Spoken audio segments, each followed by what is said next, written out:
क्षेत्र के अनुसार क्या हो गए, अल्पसंख्यक हो जाते हैं। हिंदू धर्म हमारे यहाँ पर अल्पसंख्यक नहीं है। देखो अभी भी हमारे देश में हिंदुओं की जनसंख्या लगभग 80% है और मुसलमानों की संख्या लगभग 15% है। इसके बावजूद भी हमारे कुछ नेताओं के द्वारा ये कहा जाता है कि हिंदू खतरे में है।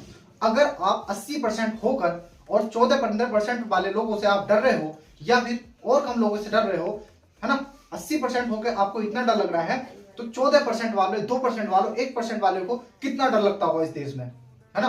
तो ये कहीं ना कहीं हमारे कुछ नेताओं के द्वारा, जो ज्यादा नॉलेज नहीं रखते हैं, जो क्षेत्र को नहीं समझते हैं, जो इंसान को नहीं समझते हैं, जो शिक्षाओं को नहीं समझते हैं, उन नेताओं के द्वारा एक भ्रम फैला दिया जाता है लोगों में कि आप खतरे में हैं।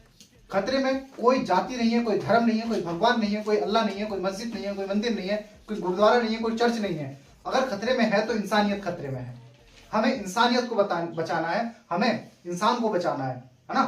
हमें हर उस व्यक्ति को बचाना है जो गरीब है, जो दलित है, जो पिछड़ा है ना, जो अल्पसंख्यक है। हम उस व्यक्ति को बचाना है। हमें, हमारा देश जो भारत है वो वसुदेव कुटुंबकम को मानता है, वसुदेव कुटुंबकम को मानता है, जिसमें यह कहा जाता है कि पूरी सृष्टि ही क्या है, एक हमारा घर है ना। श्री कृष्ण कहते हैं कि ये पूरी पृथ्वी जो है हमारा एक घर है। तो हम ये सारे जो इस पृथ्वी के लोग निवासी हैं वो सारे हमारे भाई बहन, मित्र, बंधु, सखा हैं, है ना। हमको ना ही जाति में बंटना है, ना ही धर्म में बंटना है। हमें एक होकर इस भारतीय के लिए लड़ना है, इस भारतीय देश के लिए लड़ना है। हमें भारत देश का होकर रहना है, सही है।